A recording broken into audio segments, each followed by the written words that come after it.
Bienvenue à tous, bienvenue dans ce nouveau dossier de Dynamica sur le thème donc physique quantique, méditation et sagesse bouddhiste. Et je vais partager avec vous les incroyables convergences qu'il y a entre méditation, entre d'une part la science moderne la plus ultime, physique quantique, et la sagesse millénaire du bouddhisme tout simplement.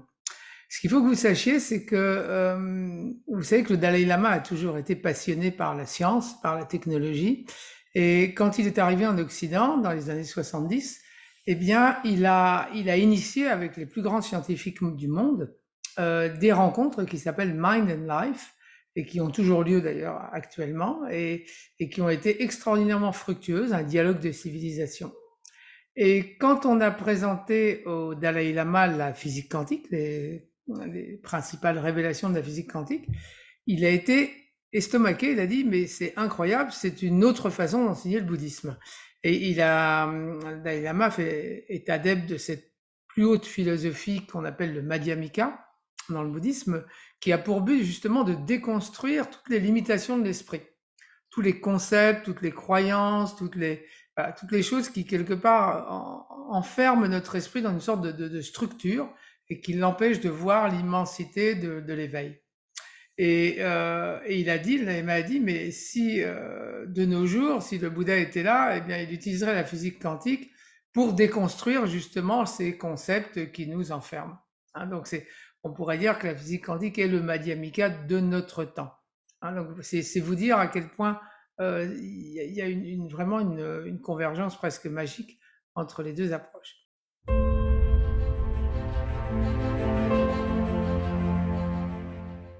Alors pour vous faire mieux sentir cela, je vais d'abord commencer par vous expliquer quelques points de science, science générale et physique quantique, puis ensuite on fera les convergences avec la sagesse bouddhiste. Avant la physique quantique, on était dans l'époque du cartésianisme, du newtonisme, c'est 17e siècle, 18e siècle, 19e siècle, les siècles classiques en quelque sorte.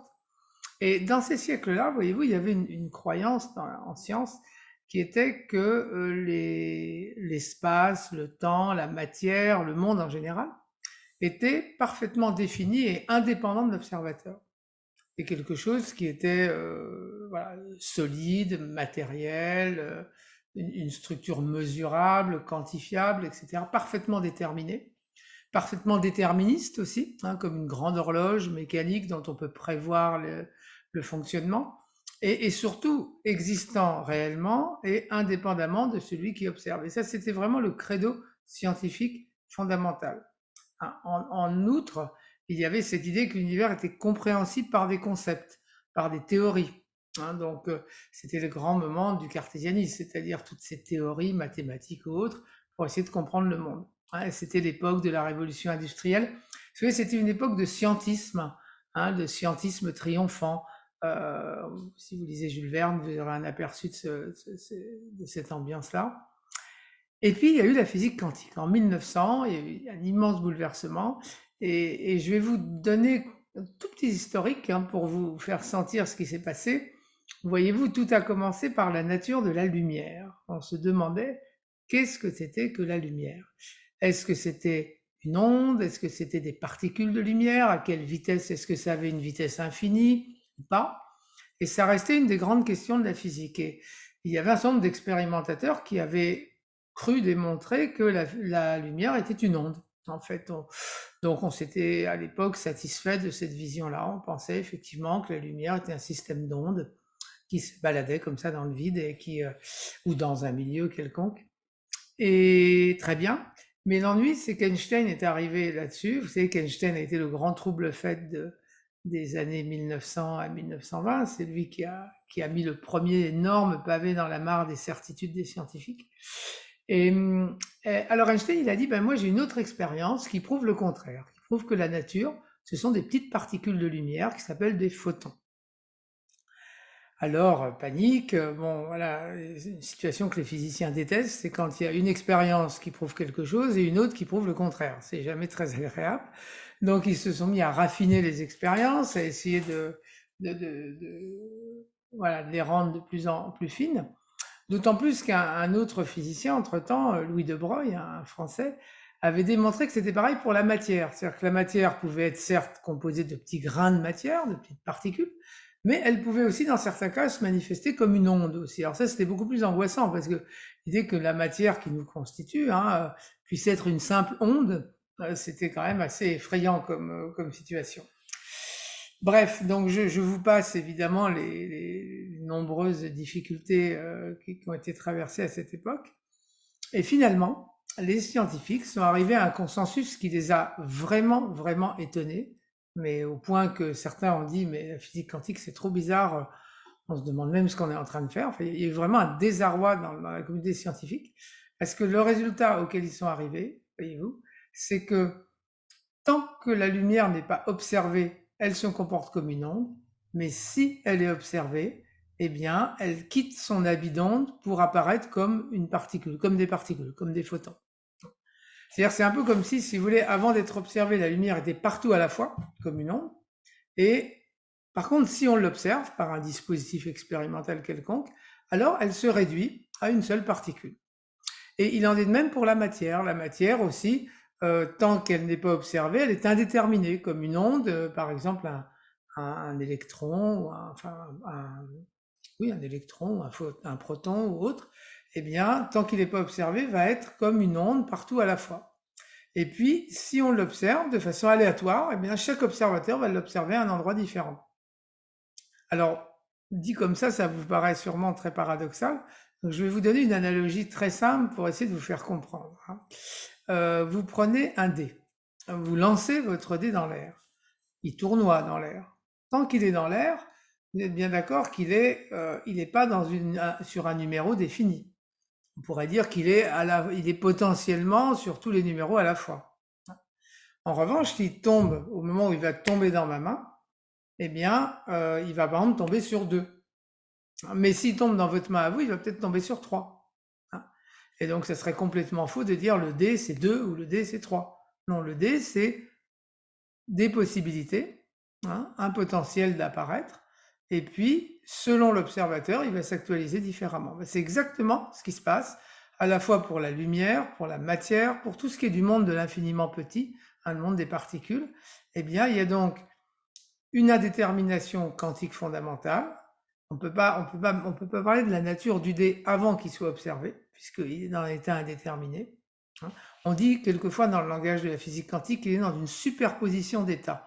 Il est à la fois dans l'état 1, 2, 3, 4, 5, 6. Vous voyez, dans ces 6 états à la fois. Donc superposition d'états. Et puis l'observateur, lui, entre guillemets, il va choisir entre ces différents états. Il va en choisir un de façon aléatoire. Voilà. Donc ça, c'est la première grande découverte de la physique quantique. Je vais vous parler de deux principales découvertes, deux principaux éléments. Donc le premier, c'est l'indétermination, le fait que la réalité dépend de l'observateur, et l'observateur réduit aussi la réalité à une seule possibilité. Ça, c'est très très important. Quand vous observez quelque chose, vous réduisez quelque chose qui est infiniment potentiel à une seule possibilité. Voilà, donc ça c'est le premier point. Alors, un grand physicien contemporain d'Einstein, d'ailleurs, enfin plus jeune que lui, mais qui l'a bien connu, David Bohm, qui était anglais, c'est un des plus grands physiciens quantiques des années 60, 70, 50, 60, 70, et qui était en même temps un méditant et un pratiquant spirituel, a essayé de comprendre ce que ça pouvait bien vouloir dire, voyez-vous. Et il en est arrivé à la conclusion, que je trouve vraiment passionnante parce qu'elle est tellement proche de la sagesse bouddhiste, il est arrivé à la conclusion que notre conscience ordinaire, elle, eh bien, elle ne voit pas les potentialités quantiques. Elle voit uniquement les choses une fois qu'elles sont actualisées.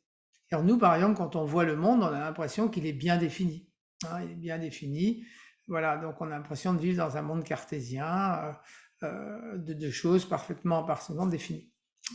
Alors que quand on est en méditation profonde, continuait David Bohm, eh bien, on revient au carrefour des potentialités quantiques. C'est-à-dire, on revient avant que le choix d'univers ait été fait. C'est comme si chaque observation était un choix d'univers. Et en fait, quand on médite, eh bien, c'est comme si on revenait avant, vous voyez, on revient donc au carrefour, en quelque sorte, où toutes les possibilités quantiques restent ouvertes. Hein, ça, c'était vraiment la vision de David Bohm. Et je trouve ça, moi, vraiment passionnant, voyez-vous, parce que autant dans le cartésianisme, la faculté humaine la plus importante, c'était la réflexion analytique. Hein, c'était la raison, le mental analytique, le mental conceptuel, analytique. Et autant dans cette approche-là, alors là, on est complètement aux antipodes de cette vision calculatrice, en quelque sorte, rationaliste du monde, hein, puisqu'on se place dans un espace où on revient au carrefour, on se rend compte que l'univers est beaucoup plus riche que ce qu'on en perçoit, et en fait, on revient au carrefour de ces possibilités. Et donc, on va être l'origine, quelque part, c'est notre conscience qui va être à l'origine du monde. Et ça, c'est une vision qui est fondamentale dans toutes les traditions spirituelles, surtout dans le bouddhisme et dans le taoïsme, par exemple, hein, c'est notre conscience est à l'origine des perceptions des apparences. Alors que dans une vision matérialiste ordinaire, scientiste à l'ancienne, eh bien, la conscience est un simple produit de la matière, voyez-vous. Donc là, c'est l'inverse, en fait. Hein, tout ce qui apparaît est en fait coproduit par notre conscience. Et ça, c'est vraiment au cœur de la vision bouddhiste. Et d'ailleurs, dans la sagesse bouddhiste, on dit que toutes les apparences sont semblables au rêve. Parce que dans un rêve, c'est pareil, dans un rêve, vous êtes... le rêve, il est créé par l'esprit. Hein, simplement, il apparaît comme réel, il vous semble réel sur le moment, mais en réalité, il est complètement évanescent et il est fabriqué par l'esprit. Et c'est un grand paradoxe du rêve qu'on peut très bien, dans un rêve, avoir terriblement peur d'un lion qui vous attaque alors qu'il n'y a pas de lion. Et le Bouddha disait, bah, c'est exactement ce qui nous arrive dans la réalité. Donc c'est extrêmement puissant comme enseignement. Hein. C'est vraiment quelque chose de très fort. Et évidemment, c'est très pratique aussi. Peut-être toutes ces choses peuvent vous paraître un peu théoriques ou un peu lointaines, mais en réalité, c'est extrêmement pratique parce que dans un rêve, imaginez que quand le lion vous attaque, vous savez que c'est un rêve. Et ben dans ce cas, vous n'avez pas peur du lion. Et le lion peut même s'évanouir. Et c'est exactement comme ça dans la vie aussi. C'est-à-dire, c'est nos pensées, hein, le Bouddha disait, ce sont nos pensées qui créent le monde. C'est notre intention, nos pensées qui sont créatrices de réalité. Et ça, c'est quelque chose qui nous échappe beaucoup à cause de notre éducation cartésienne, hein, qu'on a appris dans nos bonnes écoles, bien françaises ou bien occidentales, on va dire, hein, où on apprend vraiment le réalisme cartésien à l'ancienne, du 19e siècle. Eh bien, on est habitué à considérer que le réel est une sorte de prison, en quelque sorte, puisque c'est quelque chose de solide, de défini, indépendant de l'observateur. On ne se rend pas compte de la liberté créatrice de l'esprit. Et la physique quantique, elle, nous met au cœur de ça. Donc là, on a quand même un degré de liberté assez prodigieux. Et pour le relier donc à la méditation, hein, toujours dans un esprit très pratique, eh bien, la méditation, voyez-vous, va nous permettre de passer d'une intelligence cartésienne discursive à une intelligence intuitive. C'est-à-dire qu'à une vision directe plutôt qu'à une appréhension graduelle, linéaire, besogneuse, rationnelle des choses. Et cette approche intuitive, Einstein a une très très belle citation que je vais essayer de vous lire. Hein, il disait « Le mental intuitif est un don sacré, le mental rationnel un serviteur fidèle. Nous avons créé une société qui honore le serviteur et qui a oublié le don. » Je vais vous la répéter. Le mental intuitif est un don sacré, le mental rationnel un serviteur fidèle. Nous avons créé une société qui honore le serviteur et qui a oublié le don. Alors, je trouve cette citation absolument magnifique parce que, venant d'Einstein en particulier, venant d'un des plus grands scientifiques de tous les temps, hein, parce qu'effectivement, il n'est pas le seul d'ailleurs. Beaucoup de scientifiques, vous savez, ont fait leur plus grande découverte sur le mode intuitif, sur le mode du lâcher-prise complet, et non pas sur le mode du rationnel besogneux. En même temps, tous ces scientifiques disent que l'esprit rationnel est utile, hein, mais il est utile comme un serviteur. alors que dans nos sociétés, on a tendance à le considérer comme un maître. Et ça, je trouve que c'est vraiment, vraiment magnifique comme inspiration. Voilà, donc là, c'est une chose. Alors, il y a beaucoup d'autres choses, hein, ça c'est un premier point. Un autre point, une autre découverte de la physique quantique, c'est ce qu'on appelle techniquement les expériences de gomme quantique à choix retardé. C'est-à-dire qu'on s'est aperçu que quelquefois le futur pouvait influer sur le passé. Hein, dans certaines expériences très précises, hein, dans des contextes expérimentaux très précis, on peut s'apercevoir qu'une action faite à un instant t, eh bien, va modifier le comportement que la particule a eu à l'instant t moins delta t, c'est un tout petit peu avant. Et ça, c'est parfaitement clair, hein, c'est parfaitement vérifiable, c'est admis par tous les scientifiques du monde. Et c'est assez dérangeant parce que ça sous-entend que le concept de temps linéaire qui s'écoule du passé vers le futur, finalement, n'est pas forcément adapté, n'est pas forcément quelque chose de réel. Vous voyez, c'est pas quelque chose, c'est pas une réalité, c'est simplement la façon dont on pense habituellement. Mais dans la réalité, ça se passe pas comme ça. Et Einstein, d'ailleurs, disait aussi, hein, l'espace et le temps sont les modes par lesquels nous pensons et non pas la réalité dans laquelle nous vivons. L'espace et le temps sont sont nos modes de pensée, hein, des modes par lesquels nous pensons, et non pas la réalité dans laquelle nous vivons. Et le Bouddha disait exactement la même chose.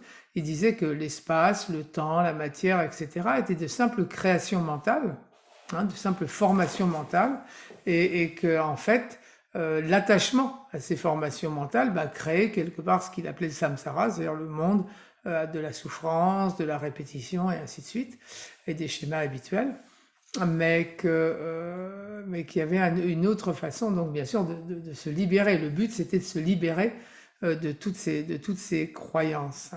Alors, encore une fois, j'ai envie d'être très pratique, hein, je n'ai pas du tout envie de vous faire de la théorie simple, et je voudrais vous proposer une toute petite réflexion qui va prendre 2 minutes sur le temps, justement.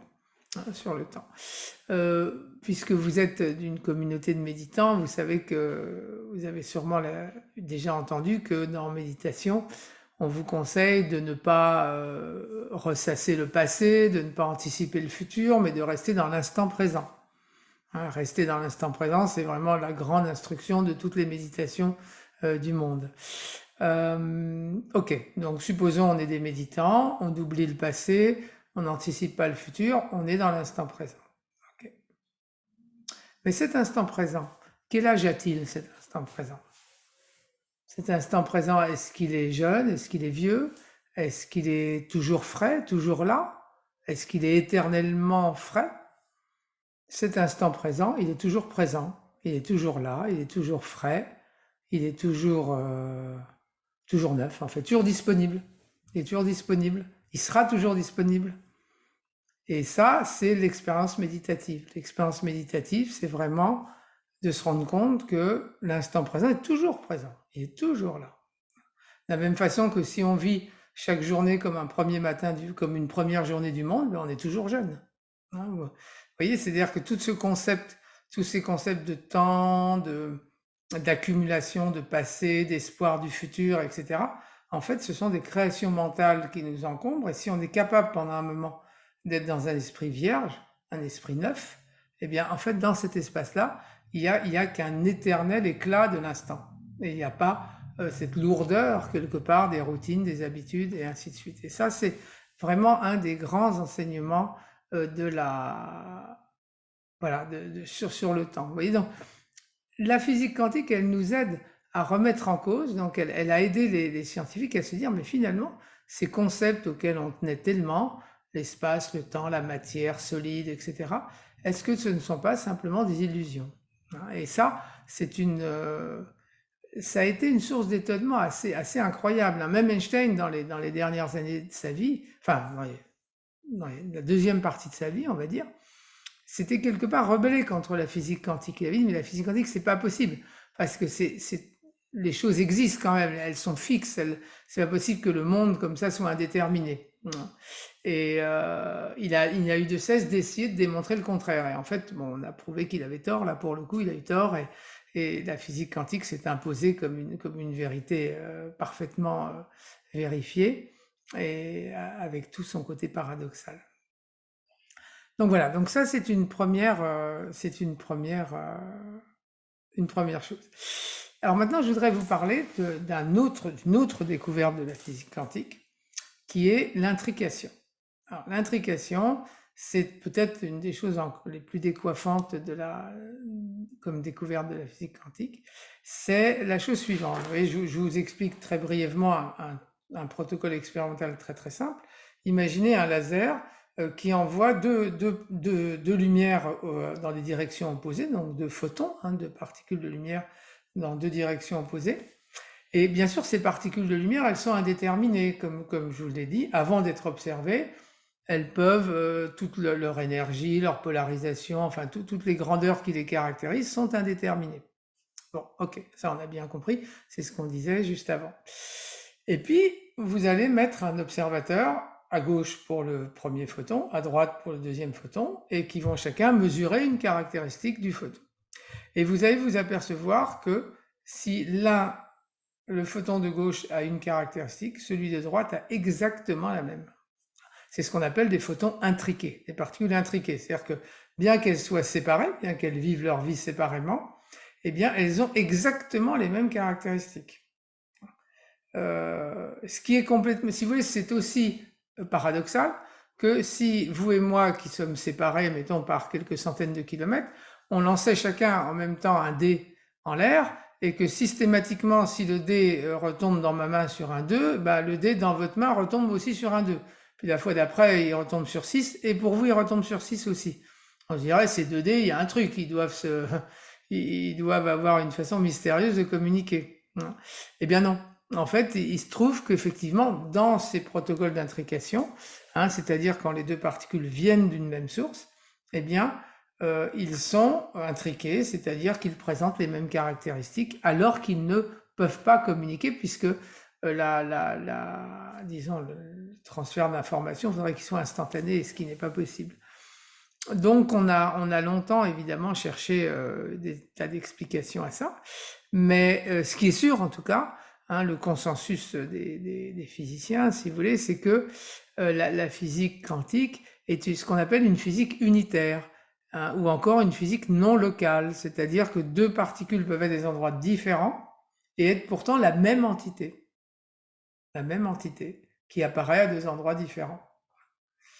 Ce qui était totalement inconcevable dans le système classique newtonien, cartésien, c'était inconcevable, voyez-vous. C'est pour ça que les scientifiques newtoniens, cartésiens, classiques, ils se moquent de phénomènes comme la synchronicité, par exemple, parce que bon, ils estiment que deux informations ne peuvent pas exister simultanément à des endroits lointains. Et en revanche, en physique classique, en physique quantique, ça se produit dans tous les laboratoires du monde constamment, cette intrication. Donc, alors, il y a beaucoup d'interprétations, bien sûr, beaucoup de gens interprètent cette intrication différemment, mais voyez-vous, il y a dans les scientifiques qui s'occupent de cosmologie, il y a des gens qui disent que, étant donné que toutes les particules de l'univers semblent provenir à partir du Big Bang, d'une seule chose, d'un seul événement primordial, eh bien, à ce moment-là, il serait tout à fait possible de penser que dans un seul atome, il y a l'information de l'univers tout entier. Donc, c'est pas ce sont des choses que les plus grands scientifiques auxquelles ils pensent très sérieusement, si j'ose dire. Donc, vous voyez, cette physique unitaire, où on pense que finalement, toutes les particules sont interdépendantes et non pas indépendantes, eh bien, c'est quelque chose que la physique quantique nous donne. Alors, bon, ceux d'entre vous qui êtes un peu familiers avec la sagesse bouddhiste, je pense que vous voyez tout de suite,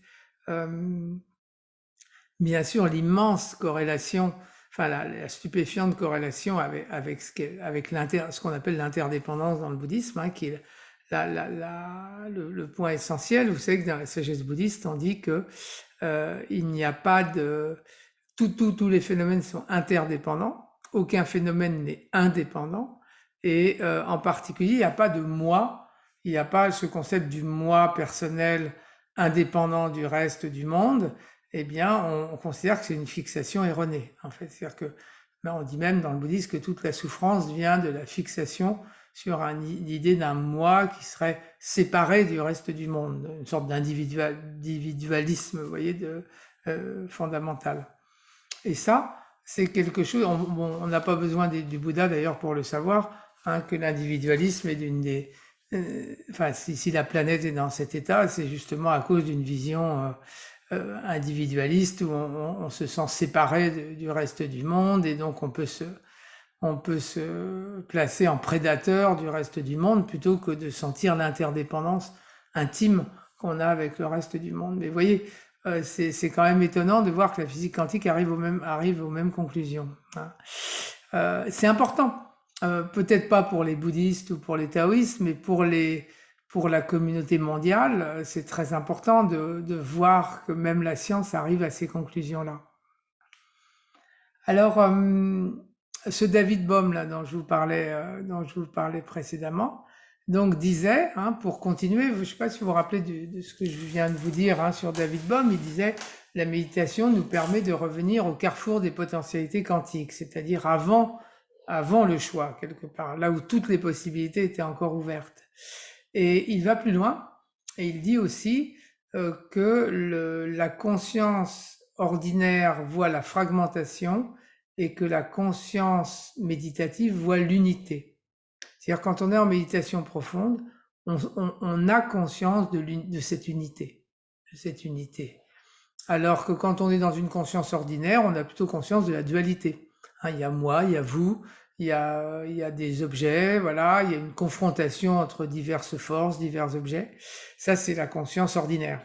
Mais quand on est en conscience méditative, on perçoit, il y a une sorte de pacification de l'esprit qui fait qu'on perçoit parfaitement que l'émergence d'une réalité, vous voyez, qui est unitaire en fait, qui est unitaire.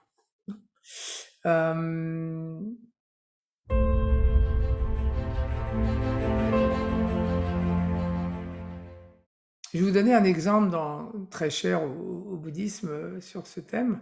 C'est l'exemple de la vague, tout simplement. Hein, vous avez un océan avec des vagues, des très belles vagues, voilà, bien formées, qui sont là.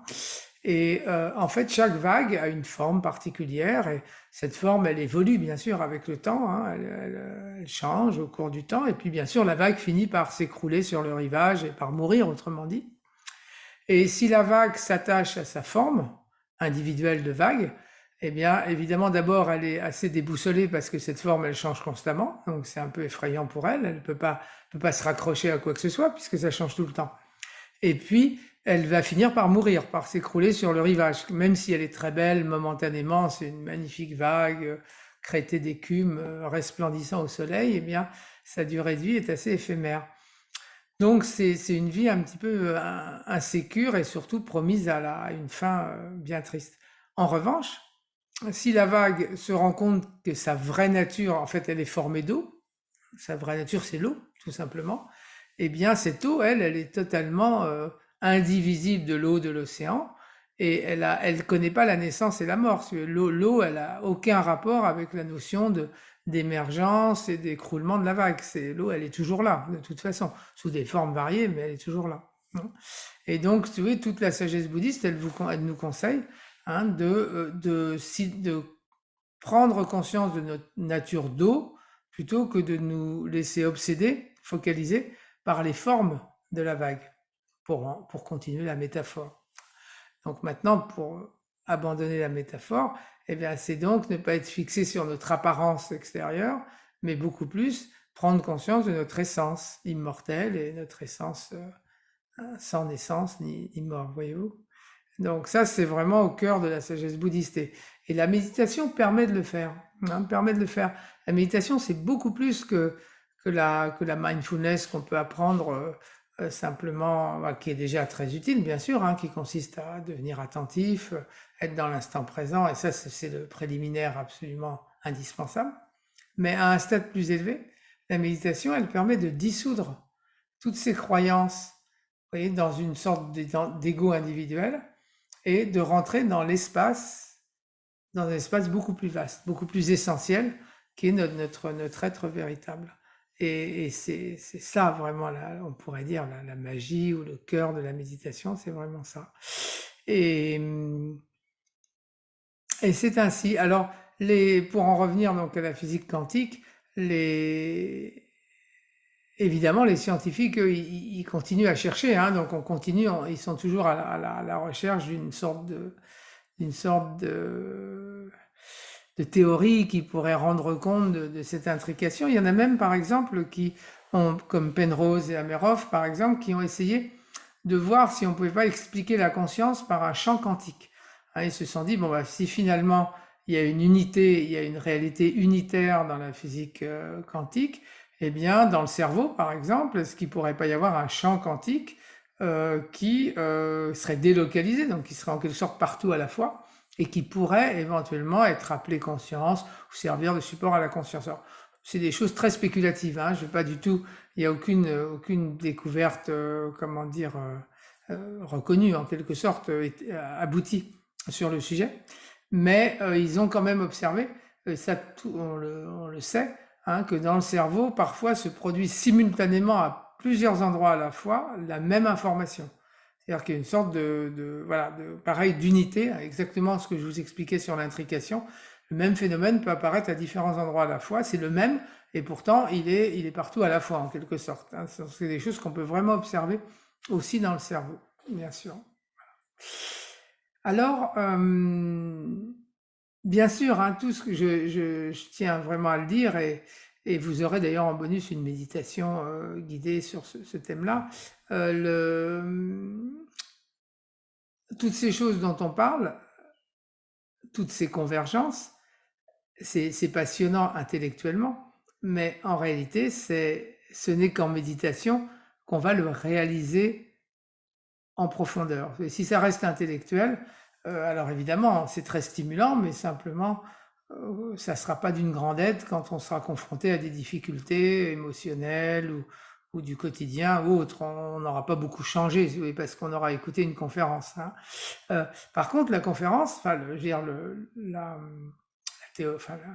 l'information, elle nous permet de nous donner envie, elle nous dit, mais voilà, un monde nouveau, une façon tellement nouvelle de voir le monde, tellement plus lumineuse, et j'ai envie d'y entrer. Et à ce moment-là, effectivement, la porte d'entrée, c'est la voie de la méditation. Ça pour vous donner ça. Alors, il y a un grand scientifique à l'heure actuelle qui s'appelle Carlo Rovelli, un Italien qui travaille à Marseille, qui est directeur de recherche à Marseille, sur la gravité quantique. Et là, alors j'aime beaucoup Carlo Rovelli parce que lui se défend d'être bouddhiste ou mystique ou quoi que ce soit. Il dit, moi je suis un scientifique, je crois qu'au naturel, je ne veux pas entendre parler de surnaturel. Mais en même temps, il a une très belle citation que je voudrais vous lire, je vais la retrouver ici. Alors c'est une citation assez poétique, hein, qui est très belle. Il dit la chose suivante, il dit « Le voile fragile de notre esprit n'est guère plus qu'un outil maladroit pour naviguer à travers les mystères infinis de ce kaléidoscope magique inondé de lumière dans lequel nous nous étonnons d'exister et que nous appelons notre monde. » Je vais vous le relire. Le voile fragile qu'est notre esprit n'est guère plus qu'un outil maladroit pour naviguer à travers les mystères infinis de ce kaléidoscope magique inondé de lumière dans lequel nous nous étonnons d'exister et que nous appelons notre monde. J'aime beaucoup cette citation parce que je trouve qu'elle est d'abord très poétique et puis aussi elle montre l'étonnement presque, oui, poétique, on pourrait dire, du physicien devant la magie du monde en réalité. Le monde quantique, il est complètement magique, il n'est pas du tout rationnel, cartésien, limité, vous voyez, quadrillé, en quelque sorte structuré, quadrillé, comme on le croyait à une époque. Hein, il est infiniment imprévisible, indéterminé. Il y a des effets quantiques stupéfiants qu'on peut. Et en fait, Carlo Rovelli dit de toute façon, je m'intéresse pas au surnaturel parce que j'aurais pas assez d'une vie pour découvrir les incroyables mystères du naturel, tout simplement. Il n'y a pas besoin d'aller jusqu'au surnaturel. Le naturel en lui-même est tellement époustouflant d'étrangeté que on peut passer toute une vie à l'étudier. Alors justement, comme je vous l'ai dit, la physique quantique connaît de nombreuses interprétations. J'ai parlé pas mal de David Bohm, qui était, comme je vous l'ai dit, à la fois quelqu'un qui était sur un chemin spirituel et un des plus grands scientifiques de son temps. Et ce Carlo Rovelli, lui, il a une interprétation de la physique quantique que je vais vous expliquer maintenant, qui me paraît également très proche finalement du bouddhisme. C'est la suivante. Il dit: la physique quantique ne dit rien sur les objets eux-mêmes, mais décrit de façon probabiliste les relations entre ces objets. Seule la relation existe vraiment, les objets n'ont pas d'existence propre en dehors de leur relation. C'est d'ailleurs qu'en fait, il dit, la physique quantique paraît paradoxale, mais elle n'est plus du tout au moment où vous cessez de considérer les objets comme existants vraiment, mais vous ne voyez que leur relation. Vous dites que c'est la relation qui est première. C'est pas l'objet qui est premier, c'est la relation qui est première. Par exemple, si je vous apparais à vous, eh bien moi je vais vous apparaître d'une certaine façon, mais à quelqu'un d'autre je vais apparaître différemment. Donc en fait, moi, est-ce que j'existe vraiment? Non. En fait, j'apparais différemment selon les situations. Vous voyez, c'est ça l'idée. Et donc, autrement dit, on met l'interdépendance des objets en valeur plutôt que leur existence propre. Et ça, c'est encore une fois exactement le cœur de la philosophie bouddhiste. Le Bouddha disait, les objets n'ont pas d'existence propre, ils apparaissent en vertu de l'interdépendance. Donc on est vraiment, voyez-vous, au cœur d'une très belle sagesse. Alors, il y a un bel exemple, je vous ai donné l'exemple des vagues et de l'océan dans le bouddhisme, qui est très important. Il y a un autre exemple, c'est celui de l'arc-en-ciel. Je vais bientôt finir d'ailleurs mon exposé là-dessus, mais j'ai encore une petite histoire zen à vous raconter ensuite sur les concepts pour finir. Mais d'abord l'arc-en-ciel. L'arc-en-ciel, vous savez peut-être que l'arc-en-ciel évidemment n'existe pas vraiment. Quand vous le voyez, il apparaît. Eh bien, il apparaît pourquoi? Parce que des rayons de soleil vont toucher les gouttes d'eau sous un certain angle. Et donc, quand l'angle auquel le soleil se trouve, et donc, quand il y a une conjonction de facteurs, autrement dit, un arc-en-ciel apparaît. Et puis, bien sûr, quand les conditions sont terminées, l'arc-en-ciel disparaît. Et le Bouddha disait, les phénomènes sont comme l'arc-en-ciel. C'est-à-dire qu'on croit qu'ils existent vraiment indépendamment de l'observateur, mais pas du tout. Ils apparaissent en interdépendance, et en fait, ils sont dénués d'existence propre. Ils apparaissent momentanément en vertu de l'interdépendance, et puis après, ils disparaissent. Alors, ça va très loin, parce que c'est vrai pour notre corps, c'est vrai pour notre esprit, c'est vrai pour tout, en fait, c'est vrai pour tout. Alors, cette vision, elle peut paraître un peu déprimante. Il y a des gens qui ont mal compris le bouddhisme, et qui se sont dit, ah oui, mais ça, c'est vraiment déprimant. Alors, ça veut dire que rien n'existe, même moi, j'existe pas, c'est trop nihiliste, cette vue. Il y a des gens qui se sont élevés contre ça. Et c'est parce qu'ils n'avaient pas bien compris. Parce qu'en réalité, dans le bouddhisme, si vous voulez, tout naît de la conscience primordiale. C'est-à-dire que si on abandonne notre esprit mental et qu'on pacifie l'esprit et qu'on arrive à la conscience primordiale, dans cette conscience primordiale, tout l'amour du monde, tout l'univers est contenu. C'est-à-dire qu'en fait, notre vraie nature, elle est infiniment créatrice. Elle est pleine d'amour, elle est pleine d'un potentiel illimité. Et donc, c'est extrêmement, au contraire, libérateur. C'est une vision extrêmement libératrice. Et la seule chose que le Bouddha nous conseillait de faire, c'est d'abandonner notre obsession du moi, du petit moi individuel, qui est vraiment une obsession misérable, pour nous ouvrir à une dimension beaucoup plus vaste, tout simplement, de l'être. Donc c'est une vision, ce qu'on appelle parfois la vacuité, shunyata. C'est pas du tout une vision nihiliste, au contraire, c'est une vision incroyablement libératrice de la vie.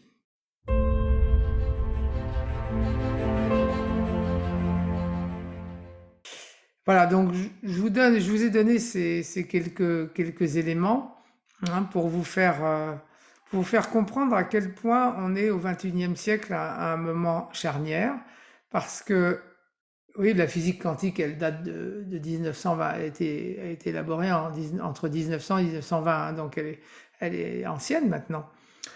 Bon, le bouddhisme, il existe depuis 2500 ans, mais les convergences, elles sont très modernes, elles. Et on vit dans un siècle où, en fait, on est en train de...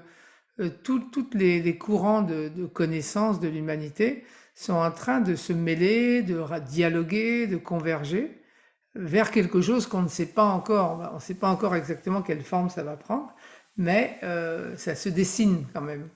Et moi, personnellement, je trouve ça vraiment, vraiment passionnant. C'est pour ça que j'ai passé ces 10 dernières années à vraiment euh, voilà, étudier ces convergences, voilà, pour faire dialoguer les gens des différentes, des scientifiques et les méditants. Et pour conclure, je voudrais vous raconter une petite histoire. Vous savez, je vous ai dit au départ que la, il y a une phrase dans le bouddhisme qui est très connue qui dit: lorsque l'esprit conceptuel s'évanouit, l'espace sans limite de la conscience primordiale se dévoile. C'est-à-dire quand nos limitations mentales s'évanouissent, hein, quand la structure de nos limitations mentales s'évanouit, alors la conscience primordiale se dévoile. Donc, c'est une, voilà, c'est une instruction, en fait, c'est une grande instruction de la sagesse bouddhiste. Et alors, il y a une histoire très, très amusante, une histoire zen, en fait, qui raconte ça, pour montrer qu'on a l'esprit encombré de concepts et que ça vaudrait peut-être le coup de lâcher, que je vais vous raconter maintenant. Et cette histoire, donc, ça se passe au Japon il y a très longtemps, et c'est un maître zen qui a son monastère et qui a invité un professeur de philosophie très célèbre à donner une conférence. Donc le professeur arrive, échange de civilité, bien sûr, très cérémonieuse.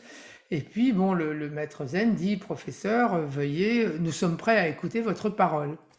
Alors le professeur de philosophie est ravi, s'installe, il commence à parler de plein de théories, très conceptuelles, très élaborées, de tout un tas de choses.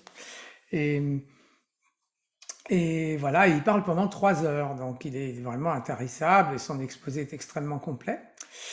Et puis s'arrête au bout de 3 heures quand même. Alors le maître zen dit: avez-vous fini, professeur? Donc le professeur dit: oui, j'ai fini.